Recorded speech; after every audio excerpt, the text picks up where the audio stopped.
Okay, this is part 6 of Federalist 4. I'll continue reading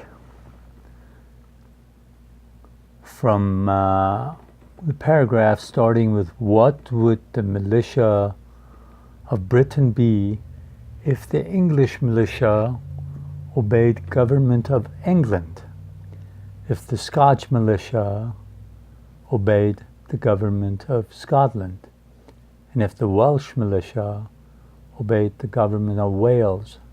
Suppose an invasion, would those three governments, if they agreed at all, be able, with all their respective forces, to operate against the enemy so effectually as the single government of Great Britain? Remember, we talked about the militia and how Publius was saying that we need to train them in a way that they have the discipline to work with one another. These are the militias of different states, because if we want to confront a force with our union, with the militia of our union, they should be trained in a way where they can work together. And even though America had just broken away, had just declared its independence, had become an independent country, there was still a lot of admiration for Great Britain, because for the most part, that was the American heritage, was mostly British heritage. And they respected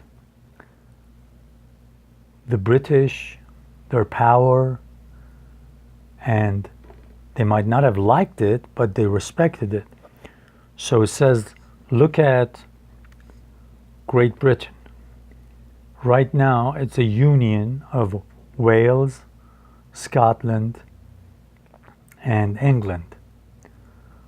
Now, if they went to war, and each single part had a different militia, a different force, would they be as powerful, as influential as they are right now? No, because you'd have three policies, confusion, and that is not going to get you anywhere. Excuse me. And he's saying,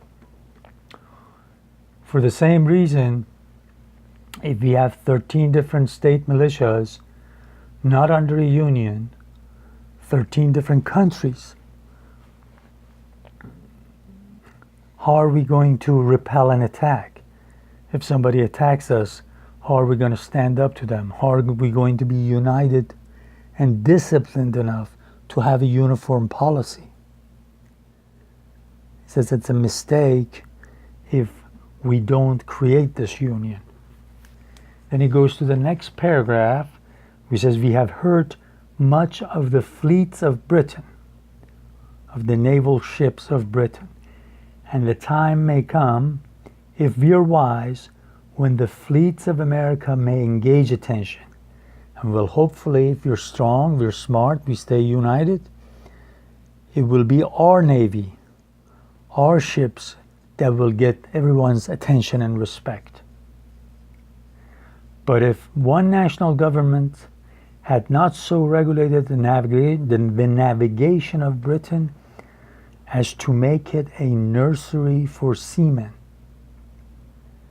if one national government had not called forth all the national means and materials for forming fleets, their prowess and their thunder would never have been celebrated. Let England have its navigation and fleet. Let Scotland have its navigation and fleet. Let Wales have its navigation and fleet. Let Ireland have its navigation and fleet. Let those four of the constituent parts of the British Empire be under four independent governments, and it is easy to perceive how soon they would each dwindle into comparative insignificance. It says if we unite and have the same policy, he says under one uniform policy, we will one day be a mighty, we will one day have a mighty navy, become maybe the biggest naval power. We will be as prominent as the British Navy is. We will be known like the British Navy. But if the British Navy had 4 different navies, Scotland had its own navy, England had her own navy, Wales had her own navy, and Ireland had her own navy, would never be as powerful and important as it is now. That's why they've been able to go around the world and establish themselves as a naval power, as an empire. He's not saying that so much in this paragraph, but he's alluding to it because when you read them, they have a lot of respect for what England has done in the past. And they want to make the continent of United States in the future, the continent where United States sits, almost like England. Because they say after England united, it became an island where it was safe for it not to have a large standing army. We will get to this important point later on. But one of the reasons that at the time England was the freest country at that time in Europe was because most of its power was in the navy, because they were not worried about somebody invading across their border like most of the countries there that had land borders. So most of their power would be projected outside. Most of their power would be in a navy outside of the country, so people had more room to breathe. And as we go forward, we'll notice that these founders' goal is, if we have a small standing army, or even no standing army at all, inside the country, people will grow and get accustomed to liberty, and most of our power will be outside of the country on ships, and liberty and our freedom will not be at risk. So he's mentioning that the Union,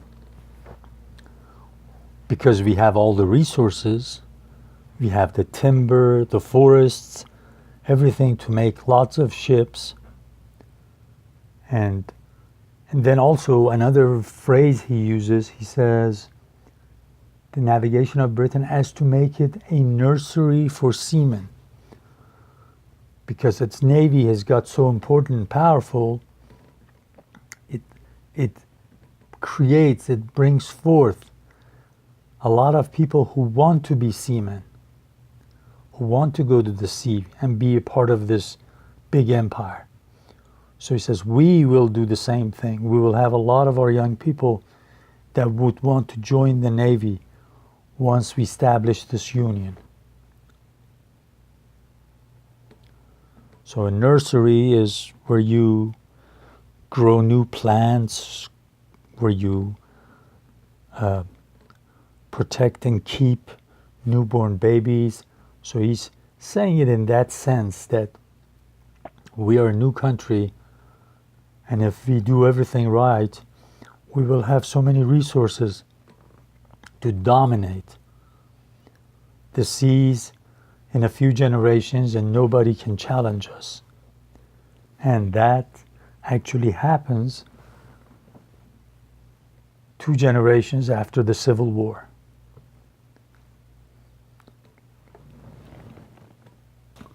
And the last sentence, when he says, it is easy to perceive how soon they would each dwindle into comparative insignificance. Dwindle means shrink, get smaller. So he says, if they had 4 navies in Britain, slowly, surely their importance would be insignificant, would not be even noticeable, and dwindles into insignificance means it becomes so unimportant that it is not even noticed. So we will revisit the rest of this article, the rest of this paper in the next video.